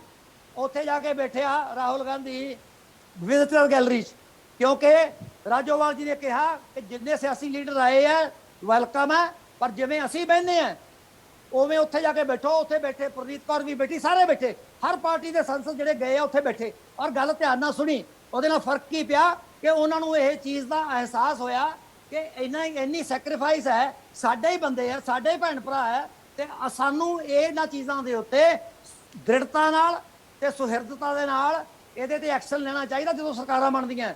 ਮੈਂ ਕਹਿੰਦਾ, ਮੈਂ ਤਾਂ ਰਾਜੋਵਾਲ ਜੀ ਨੂੰ ਚੰਡੀਗੜ੍ਹ ਮਿਲ ਕੇ ਕਿਹਾ ਸੀ ਕਿ ਤੁਹਾਨੂੰ ਇੱਕ ਪੋਲੀਟੀਕਲ ਪਾਰਟੀ ਵੀ ਬਣਾਉਣੀ ਚਾਹੀਦੀ ਹੈ, ਤੁਹਾਡੇ ਵੀ 30-32 ਐਮਐਲਏ ਹੋਣੇ ਚਾਹੀਦੇ ਆ। ਲੇਕਿਨ ਉਹ ਕਹਿੰਦੇ ਡਾਕਟਰ ਸਾਹਿਬ, ਜੇ ਅਸੀਂ ਹੁਣ ਕੁੱਦਦੇ ਆ ਨਾ ਤੇ ਸਾਡਾ ਸਾਰਾ ਅੰਦੋਲਨ ਫੇਲ ਹੋ ਜਾਊਗਾ। ਠੀਕ ਹੈ, ਜੇ ਅੰਦੋਲਨ ਫੇਲ ਹੋ ਗਿਆ ਤੇ ਉਸ ਤੋਂ ਬਾਅਦ ਫਿਰ ਕਰਨ ਨੂੰ ਕੁਝ ਨਹੀਂ ਜਾਣਾ ਪੰਜਾਬ 'ਚ। ਰਮਨ ਇਸ ਜੀ, ਕਰਕੇ ਸਾਰਾ ਫੋਕਸ ਅੰਦੋਲਨ ਤੇ ਹੈ। ਔਰ ਚਲੂਨੀ ਜੀ ਨੇ ਕੀ ਕੀਤਾ? ਚਲੂਨੀ ਜੀ ਦੀ ਤੀਜੀ ਵਾਰੀ ਹੈ ਕਿ ਸਿਆਸਤ ਲੜੋ, ਫਿਰ ਆਪਦੀ ਸਟੇਟ ਤੋਂ ਲੜਨ ਦੀ ਬਜਾਏ ਪੰਜਾਬ ਨੂੰ ਭੱਜ ठीक ਗਿਆ। है, चलिए रमन जी, बंगाल भी रमन जी रिएक्ट करेंगे। ठीक है, बंगाल गए, ठीक है, बंगाल जाके सपोर्ट गुरप्रीत जी, आपको पूरा समय दे दिया मैंने। आप रमन जी, और जितने रमन जी, ਜੀ ਸਰ ਮੈਂ ਤੁਹਾਨੂੰ ਚੱਲ ਹੁਣ ਬਕਵਾਸ ਕਰ ਲੈ ਜਿਹੜੀ ਕਰਨੀ ਹੈ, ਇਹ ਸਮਝਾ ਜਾਂ ਦੇਖ ਲਓ। ਕਰ ਲੈ ਹੁਣ। ਮੇਰੇ ਪਹਿਲਾਂ ਜਿੰਨੇ ਮੇਰੀ ਵੀ ਵਾਰੀ ਦਰਸ਼ਕ, ਭੌਂਕੀ ਆ, ਹੁਣ ਤਕਲੀਫ ਹੁੰਦੀ ਹੈ। ਮੇਰੇ ਵੀ ਦਰਸ਼ਕ ਵੀਰ ਪੰਜਾਬ ਦੇ ਦੇਖ ਰਹੇ ਨੇ, ਜਿੰਨੇ ਤੇਰੇ ਵੀਰ ਪੰਜਾਬ ਦੇ ਨਾ ਬਜ਼ੁਰਗਾਂ ਦੀਆਂ ਤੇਰੇ ਦੇਖਿਓ, ਮੂੰਹ ਤੇ ਜੇ ਥੁੱਕਣਗੇ, ਕਹਿ ਦਿੰਦੇ ਆ ਤੇਰੇ ਫਿਰ ਮੂੰਹ ਕਹਿੰਦੇ ਤੇ ਬੱਚੇ ਥੁੱਕਣਗੇ ਉਹ, ਬੋਲਦੇ ਨੇ। ਕੀ ਕਹਿੰਦੇ? ਹੁਣ ਬੋਲ, ਹੁਣ ਕਿਉਂ ਚੁੱਪ ਪਰ ਕਰ ਦੀ ਜਮੀ ਤਮੀਜ਼ ਨਹੀਂ ਹੈ। ਮੈਂ ਫੇਰ ਤੈਨੂੰ ਹੈਗੀ ਆ, ਤੈਨੂੰ ਹੈਗੀ ਆ, ਬਕਵਾਸ ਕਰਦਾ ਸੀ ਮੇਰੇ ਬੋਲਣ ਚ। ਹੁਣ ਬੋਲ ਬੋਲੀ ਜਾ। ਬੋਲ ਹੁਣ, ਬੋਲ ਤਮੀਜ਼ ਵਾਲਿਆ, ਬੋਲ। ਐਂ ਬੋਲ, ਜਾ ਬੋਲ, ਮੈਂ ਨਹੀਂ ਬੋਲਦਾ, ਜਾ, ਇਹ ਤਹਿਜ਼ੀਬ ਹੁੰਦੀ ਹੈ, ਬੋਲ। ਧੰਨਵਾਦ ਤੁਹਾਡੀ ਤਹਿਜ਼ੀਬ ਲਈ। ਜ਼ਿਆਦਾ ਨਾ ਬੋਲੀ, ਫਿਰ ਮੈਂ ਸ਼ੁਰੂ ਹੋ ਜਾਊਂਗਾ। ਤੂੰ ਆਪਦੇ ਦਾਇਰੇ 'ਚ ਰਹਿ ਕੇ ਆਪਦੀ ਗੱਲ ਰੱਖ। ਆਪਦੀ ਪਾਰਟੀ ਦਾ ਪ੍ਰਵਕਤਾ ਹੈ, ਮੈਨੂੰ ਕੋਈ ਇਤਰਾਜ਼ ਨਹੀਂ। ਜੋ ਬੋਲਣਾ ਬੋਲ, ਮੇਰੇ ਉਲਟ ਬੋਲ, ਪਾਰਟੀ ਦੇ ਉਲਟ ਬੋਲ, ਨਿੱਜੀ ਨਾ ਬੋਲੀ ਬਸ। ਦੇਖੋ, ਪੁਰਾਣੇ ਸਮਿਆਂ ਦੇ ਵਿੱਚ ਜਦੋਂ ਲੜਾਈਆਂ ਲੜੀਆਂ ਜਾਂਦੀਆਂ ਸੀ, ਰਾਜੇ ਮਹਾਰਾਜੇ ਲੜਾਈਆਂ ਲੜਦੇ ਸੀ, ਉਸ ਸਮੇਂ ਆਪਣੇ ਆਲੇ ਦੁਆਲੇ ਦੀਆਂ ਜਿੰਨੀਆਂ ਵੀ ਉਹਨਾਂ ਦੀਆਂ ਛੋਟੀਆਂ ਰਿਆਸਤਾਂ ਹੁੰਦੀਆਂ ਸੀ, ਉਹਨਾਂ ਨੂੰ ਇਕੱਠਿਆਂ ਕਰ ਲਿਆ ਜਾਂਦਾ ਸੀ। ਅੱਜ ਦੇ ਯੁੱਗ ਦੇ ਵਿੱਚ ਲੜਾਈਆਂ ਨਹੀਂ ਲੜੀਆਂ ਜਾਂਦੀਆਂ।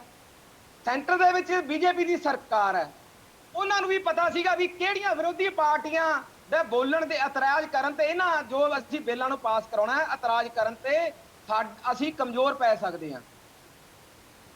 ਮਾਨਯੋਗ ਗੁਰਨਾਮ ਸਿੰਘ ਜੀ ਨੇ ਜੋ ਗੱਲਾਂ ਕੀਤੀਆਂ ਨੇ ਬਿਲਕੁਲ ਸਹੀ ਬਾਤ ਦਰੁਸਤ ਕੀਤੀਆਂ ਨੇ। ਇਹਨਾਂ ਪਾਰਟੀਆਂ ਨੇ ਹਾਂ ਦੇ ਵਿੱਚ ਹਾਂ ਬੀਜੇਪੀ ਦੇ ਮਲਾਈ, ਪਰਦੇ ਦੇ ਮਗਰ ਮਲਾਈ ਆ, ਇਹ ਚ ਕੋਈ ਦੋ ਰਾਏ ਨਹੀਂ ਹੈ। ਅਸੀਂ ਕਿਸਾਨਾਂ ਨੂੰ ਸਮਝਾਉਣ ਨਹੀਂ ਗਏ। ਕਿਸਾਨ ਅੱਜ ਦੇ ਸਮੇਂ ਆਪ ਸਿਆਣੇ ਨੇ, ਬੱਚਾ ਪੜ੍ਹ ਲਿਖ ਗਿਆ, ਨੌਜਵਾਨ ਆਗੂ ਸਾਰਾ ਕੁਝ ਸਮਝਦਾ ਕਿ ਇਹ ਰਵਾਇਤੀ ਪਾਰਟੀਆਂ ਸਾਡੇ ਨਾਲ ਕੀ ਕੁਝ ਕਰ ਰਹੀਆਂ ਨੇ। ਸੋ ਇਸ ਕਰਕੇ ਮੇਰੇ ਮਾਨਯੋਗ ਸਿੱਧੂ ਸਾਹਿਬ ਜੀ ਨੇ ਵੀ ਇੱਕ ਗੱਲ ਮੈਂ ਇਹਨਾਂ ਨੂੰ ਜਵਾਬ ਦੇਣਾ ਚਾਹੁੰਦਾ। ਇਹਨਾਂ ਨੇ ਕਿਹਾ ਸੀਗਾ ਵੀ ਸਾਡੇ ਸੈਂਟਰ ਦੇ ਵਿੱਚ ਬਾਦਲ ਪਰਿਵਾਰ ਦੇ ਵਿੱਚੋਂ ਭੈਣ ਜੀ ਮੰਤਰੀ ਮੰਡਲ ਨੂੰ ਛੱਡ ਕੇ ਆਏ ਨੇ। ਇਹ ਜਿਹੜਾ ਬਿੱਲ ਹੈ ਇਹ ਇੱਕ ਦਿਨ ਲਈ ਤਾਂ ਇੱਕ ਦਿਨ ਚ ਪਾਸ ਤਾਂ ਹੋ ਨਹੀਂ ਗਿਆ ਜੀ। ਇੱਕ ਦਿਨ ਚ ਤਾਂ ਇਹਦਾ ਬਾਇਓਡਾਟਾ ਪੂਰਾ ਤਿਆਰ ਨਹੀਂ ਹੋਇਆ, ਸਾਰਾ ਹੀ ਰਗੜਾ ਜੋ ਵੀ ਹੋਇਆ ਇਹਦਾ। ਸਿਰਫ ਸਾਈਨਾ ਵੇਲੇ ਮੈਂ ਮੰਨ ਸਕਦਾ ਕਿ ਜਦੋਂ ਵਿਧਾਨ ਸਭਾ, ਲੋਕ ਸਭਾ ਔਰ ਰਾਜ ਸਭਾ 'ਚ ਪਾਸ ਹੋਇਆ ਉਦੋਂ ਛੱਡ ਕੇ ਭੱਜ ਗਏ। ਹੁਣ ਬਾਕੀ ਦਾ ਕੱਲੀ ਗੱਲ ਉਹ ਹਾਂ ਤੇ ਹਾਂ ਮਿਲਾਈ ਆ ਉਹਨਾਂ ਨੇ। ਆ ਪਿੱਛੇ ਜੇ ਕਾਂਗਰਸ ਦੇ ਰਵਨੀਤ ਬਿੱਟੂ ਜੀ ਉਹਨਾਂ ਨਾਲ ਬਹਿਸ ਕਰਕੇ ਹਟੇ ਨੇ, ਉਹਨਾਂ ਨੂੰ ਉਦੋਂ ਨਹੀਂ ਜਵਾਬ ਦੇ ਹੋਇਆ। ਚਾਹੇ ਗੱਲ ਤੋਂ ਦੋਏ ਸੀਗੇ, ਇੱਕ ਦੂਜੇ ਤੇ ਬਲੇਮ ਲਾਉਂਦੇ ਸੀ, ਗੱਲਾਂ ਉਹਨਾਂ ਦੋਨਾਂ ਦੀਆਂ ਸੱਚੀਆਂ ਸੀ ਇੱਕ ਦੂਜੇ ਤੇ। ਪਰ ਆਪਾਂ ਇੱਥੇ ਬੈਠ ਕੇ ਡਿਬੇਟ ਦੇ ਵਿੱਚ ਹੋਰ ਵੀ ਆਪਾਂ ਪੰਜਾਬ ਵਾਸੀਆਂ ਨੂੰ ਬੁੱਧੂ ਨਾ ਬਣਾਈਏ। ਗਲਤੀ ਕਰਕੇ ਗਲਤੀ ਨੂੰ ਮੰਨ ਲੈਣਾ ਹੀ ਸਿਆਣਪ ਹੈ। ਦੇਖੋ ਮੈਂ ਤੁਹਾਡੇ ਮੇਰਾ ਖਿਆਲ ਹੈ ਤੁਸੀਂ ਇਹ ਸੁਝਾਅ ਤੇ ਮੇਰਾ ਖਿਆਲ ਹੈ ਤੁਸੀਂ ਸੁਝਾਅ ਇਹ ਕੇਜਰੀਵਾਲ ਜੀ ਨੂੰ ਦਿਓ ਕਿ ਉਹ ਲੋਕਾਂ ਨੂੰ ਪੰਜਾਬ ਚਲੋ ਕੋਈ ਗੱਲ ਨਹੀਂ। ਅਸੀਂ ਉਹ ਦੇਖੋ ਕੇਜਰੀਵਾਲ ਜੀ ਜਿਹੜੇ ਆਪਣੇ ਫੰਡੇ ਤੇ ਚੱਲ ਰਹੇ ਨੇ, ਹਰ ਇੱਕ ਪਾਰਟੀ ਦਾ ਆਪਣਾ ਆਪਣਾ ਫੰਡਾ ਹੁੰਦਾ ਵੀ ਕਿਹਨੇ ਪੰਜਾਬ ਨੂੰ ਸੁਧਾਰਨਾ ਹੈ ਕਿਹਨੇ ਨਹੀਂ ਸੁਧਾਰਨਾ, ਇਹ ਤਾਂ ਆਉਣ ਵਾਲਾ ਸਮਾਂ ਹੀ ਦੱਸੇਗਾ। ਕਿਉਂਕਿ ਹੁਣ ਤੱਕ ਤਾਂ ਪਿਛਲੇ 70 ਸਾਲਾਂ 'ਚ ਤੁਸੀਂ ਦੋਨੋਂ ਪਾਰਟੀਆਂ ਦੇ ਨੁਮਾਇੰਦੇ ਸੀ, ਚੀਫ ਮਿਨਿਸਟਰ ਸੀਗੇ, ਜਿਹੜੇ ਪੰਜਾਬ ਨੂੰ ਤੁਸੀਂ ਆਪ ਦੇਖ ਲਓ ਪੰਜਾਬ ਸੁਧਰ ਚੁੱਕਿਆ ਕਿ ਨਿੱਘਰ ਗਿਆ। ਪੰਜਾਬ ਦਾ ਕੱਲਾ ਬੱਚਾ। ਅਸੀਂ ਵੀ ਇਹਨਾਂ ਹੀ ਪਾਰਟੀਆਂ 'ਚੋਂ ਗਏ ਹਾਂ ਸਿੱਧੂ ਸਾਹਿਬ, ਸੰਧੂ ਸਾਹਿਬ, ਅਸੀਂ ਵੀ ਤੁਹਾਡੀਆਂ ਪਾਰਟੀਆਂ 'ਚੋਂ ਗਏ ਹਾਂ। ਜੇ ਕੁਝ ਦੇਖਿਆ ਪੰਜਾਬ ਦੇ ਵਿੱਚ, ਜੇ ਕੁਝ ਸਾਡੇ ਤੇ ਵਾਪਰਿਆ ਵੀ ਇਹ ਕੀ ਹੋ ਰਿਹਾ, ਕਿੱਧਰ ਨੂੰ ਹੋ ਰਿਹਾ, ਜਿੰਨਾ ਨੇੜੇ ਤੁਸੀਂ ਲੀਡਰਾਂ ਦੇ ਰਹੇ ਹੋ ਮੇਰਾ ਵੀ ਰਿਕਾਰਡ ਰਿਹਾ, ਮੈਂ ਵੀ ਬਹੁਤ ਲੀਡਰਾਂ ਦੇ ਬਹੁਤ ਨੇੜੇ ਰਿਹਾ। ਬੜਾ ਕੁਝ ਦੇਖਿਆ ਵੀ ਕਿਸ ਤਰ੍ਹਾਂ ਚੋਰ ਚਕਾਰੀ ਹੁੰਦੀ ਹੈ ਇੱਥੇ, ਕਿਸ ਤਰ੍ਹਾਂ ਲੋਕਾਂ ਨੂੰ ਬੁੱਧੂ ਬਣਾਇਆ ਜਾਂਦਾ ਹੈ। ਸੋ ਮੇਰੀ ਬੇਨਤੀ ਇਹ ਹੈ ਕਿ ਆਪਾਂ ਉਹਨਾਂ ਮੁੱਦਿਆਂ ਨੂੰ ਛੱਡ ਕੇ ਚਲੂਨੀ ਸਾਹਿਬ ਦੇ ਮੁੱਦੇ ਤੇ ਆਈਏ। ਕੀ ਇਹ ਸਾਡੇ ਪੰਜਾਬ ਦੇ ਹਿੱਤ 'ਚ ਹੈ ਜਾਂ ਇਹਦੇ ਪਿੱਛੇ ਕੋਈ ਸਿਆਸਤ ਹੈ। ਸੋ ਗੁਰਨਾਮ ਸਿੰਘ ਜੀ ਨੂੰ ਮੈਂ ਬੇਨਤੀ ਆਪਣੇ ਵੱਲੋਂ ਇਹ ਜ਼ਰੂਰ ਕਰੂੰਗਾ ਕਿ ਕੀ ਗੁਰਨਾਮ ਸਿੰਘ ਜੀ ਤੁਹਾਨੂੰ ਲੱਗਦਾ ਤੁਸੀਂ ਤਾਂ ਅਸੀਂ ਤਾਂ ਉੱਥੇ ਗਏ ਹੀ ਇੱਕ ਦੋ ਵਾਰਾਂ ਸਿਰਫ ਹਾਜ਼ਰੀ ਭਰਨ ਲਈ, ਤੁਹਾਡੀ ਮਦਦ ਵਾਸਤੇ। ਅਸੀਂ ਤਾਂ ਸਿਰਫ ਕਿਸਾਨ ਅੰਦੋਲਨ 'ਚ ਸਿਰਫ ਹਾਜ਼ਰੀ ਭਰ ਕੇ ਹੀ ਦੂਏ ਦਿਨ ਤੀਏ ਦਿਨ ਵਾਪਸ ਆ ਜਾਂਦੇ ਸੀ। ਤੁਸੀਂ ਤਾਂ ਉੱਥੇ ਜੱਦੇ ਦੇ 8 ਮਹੀਨੇ ਦੇ ਬੈਠੇ ਹੋ। ਕੀ ਲੱਗਦਾ ਤੁਹਾਨੂੰ ਵੀ ਚੜੂਨੀ ਸਾਹਿਬ ਨੇ ਚਲੋ ਇਹ ਐਕਸ਼ਨ ਲਿਆ ਅੱਜ ਨਵੀਂ ਪਾਰਟੀ ਦਾ, ਪੰਜਾਬ ਦੇ ਜਿਹੜੇ 32 ਜਥੇਬੰਦੀਆਂ ਨੇ ਕੀ ਉਹ ਇਸ ਨਾਲ ਸਹਿਮਤ ਨੇ?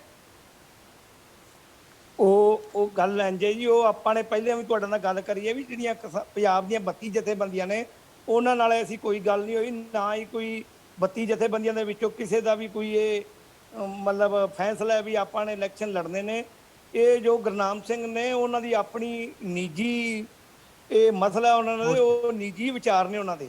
ਇਸ ਕਰਕੇ ਉਹ ਆਪਣੀ ਸਮਝਦਾਰੀ ਨਾਲ ਉਹਨਾਂ ਨੂੰ ਜੋ ਠੀਕ ਲੱਗ ਰਿਹਾ ਉਹਨਾਂ ਨੂੰ ਲੱਗ ਰਿਹਾ ਵੀ ਇਲੈਕਸ਼ਨ ਲੜ ਕੇ ਹੀ ਇਹਨਾਂ ਲੋਕਾਂ ਨਾਲ ਜਿਹੜੇ ਸਿਆਸੀ ਲੋਕ ਹੁਣ ਤੱਕ ਸਾਨੂੰ ਮਗਰ ਲਾ ਕੇ ਤੇ ਮਤਲਬ ਇੱਥੋਂ ਤੱਕ ਲੈ ਕੇ ਆਏ ਨੇ, ਤਾਂ ਇਲੈਕਸ਼ਨ ਲੜ ਕੇ ਇਹਨਾਂ ਦੇ ਵਿੱਚ ਬਹਿ ਕੇ ਹੀ ਆਪਾਂ ਕੋਈ ਮਸਲਾ ਹੱਲ ਕਰਾਂਗੇ। ਇਹ ਉਹਨਾਂ ਦੀ ਆਪਣੀ ਸੋਚ ਹੈ, ਉਹਦੇ 'ਚ ਸਾਡੇ ਨਾਲ ਕੋਈ ਨਹੀਂ।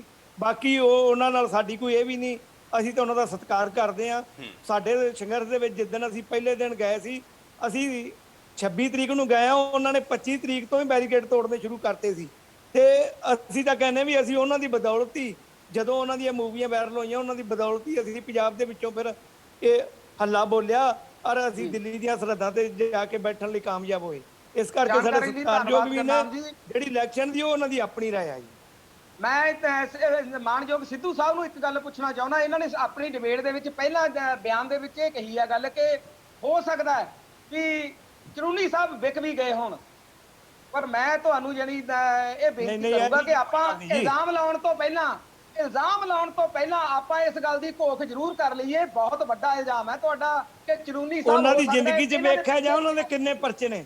ਇੱਕ ਯੋਧੇ ਨੇ ਉਹ ਲੜਨ ਇੱਕ ਜਵਾਬ ਲੈ ਲਓ ਜੀ ਪਲੀਜ਼ ਮਿਸਟਰ ਐਂਕਰ, मैं जवाब देना चाहूँगा ਜਦੋਂ ਮੇਰੀ ਵਾਰੀ ਆਊਗੀ। ना खेडी किसी पे ब्लेम। चलिए सिद्धू साहब से मैं जवाब ले लेता हूं, गुरप्रीत जी आप जवाब दीजिएगा। एक सेकंड सिद्धू साहब जवाब दे दें जल्दी से। Listen to me now. Please listen to me now. It is only a possibility because politics ਦੇ ਵਿੱਚ everything is possible. ਬਾਕੀ ਰਹੀ ਗੱਲ ਹੋਰ ਬੜੀਆਂ ਪਾਰਟੀਆਂ ਉੱਗ ਰਹੀਆਂ ਨੇ, ਜਿਵੇਂ ਲੋਕ ਅਧਿਕਾਰ ਪਾਰਟੀ ਉੱਗ ਰਹੀ ਆ, ਫਿਰ ਇੱਕ ਸ਼ੇਰੇ ਪੰਜਾਬ ਕਿਸਾਨ ਏਕਤਾ ਪਾਰਟੀ ਉੱਗ ਰਹੀ ਹੈ, ਮਿਸਟਰ ਐਂਕਰ ਭਰਾਵਾਂ ਦੀ ਇੱਕ ਪਾਰਟੀ ਹੈ, ਹੋਰ ਬਹੁਤ ਸਾਰੀਆਂ ਪਾਰਟੀਆਂ। ਮਤਲਬ ਹੋ ਰਹੀਆਂ ਨੇ, ਖੜੀਆਂ ਹੋ ਰਹੀਆਂ, ਐਵੇਂ ਜਿਵੇਂ ਚੂਰਨੀ ਸਾਹਿਬ ਨੇ ਖੜੀ ਕਰ ਲਈ ਹੋਣੀ। ਹੋ ਸਕਦਾ ਉਹਨਾਂ ਦੀ ਸੋਚ, ਮੈਂ ਤੁਹਾਨੂੰ ਇਹ ਗੱਲ ਨਹੀਂ ਕਹੀ ਕਿ ਉਹ ਵਿਕ ਗਏ ਨੇ, ਮੈਂ ਉਹਨਾਂ ਨੂੰ ਇਹ ਗੱਲ ਕਹੀ ਹੈ ਵੀ ਦੇਰ ਇਜ਼ ਅ ਪੋਸੀਬਿਲਿਟੀ ਕਿ ਉਹ ਇੱਕ ਕੋਈ ਹੋਰ ਸੋਚ ਲੈ ਕੇ ਚੱਲੇ ਹੋਣ।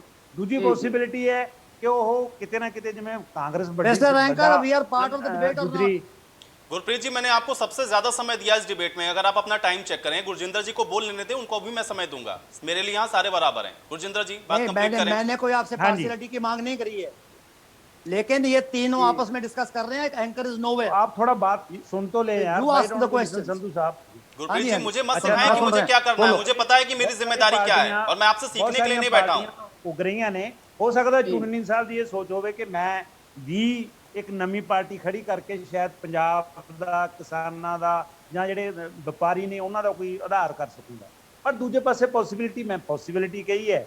ਮੈਂ ਇਹ ਨਹੀਂ ਕਿਹਾ ਇਹਨੂੰ ਟਰਾਈ ਨਾ ਕਰੋ ਕਿ ਅੱਗ ਲਾਉਣ ਦੀ ਕੋਸ਼ਿਸ਼ ਨਹੀਂ ਕਰਨੀ ਚਾਹੀਦੀ। ਮੈਂ ਕਿਹਾ ਕਿ ਜਿਵੇਂ ਬੀਜੇਪੀ ਬਹੁਤ ਇੰਡਸਟਰੀਅਲਿਸਟਾਂ ਨਾਲ ਵੱਡੇ ਵੱਡੇ ਘਰਾਣਿਆਂ ਨੂੰ ਪਾਲ ਰਹੀ ਹੈ, ਤਾਂ ਹੋ ਸਕਦਾ ਕੋਈ, ਕਿਉਂਕਿ ਚੂੜਨੀ ਸਾਹਿਬ is a small fish for them, ਉਹ ਕਿਸੇ ਨੂੰ ਵੀ ਕੁਝ ਕਰ ਸਕਦੇ ਨੇ। ਪਰ ਜਿਹੜੀਆਂ ਕਿਸਾਨ ਜਥੇਬੰਦੀਆਂ ਜਿਵੇਂ ਖੜੀਆਂ, ਦੇਖੋ ਮੈਂ ਤੁਹਾਨੂੰ ਦੱਸਣਾ ਚਾਹੁੰਦਾ ਕਿ ਮੈਂ ਇੱਕ ਫੌਜੀ ਅਧਿਕਾਰੀ ਹਾਂ, ਰਿਟਾਇਰਡ 20 ਸਾਲ ਲਾਏ ਨੇ ਮੈਂ। ਜੋ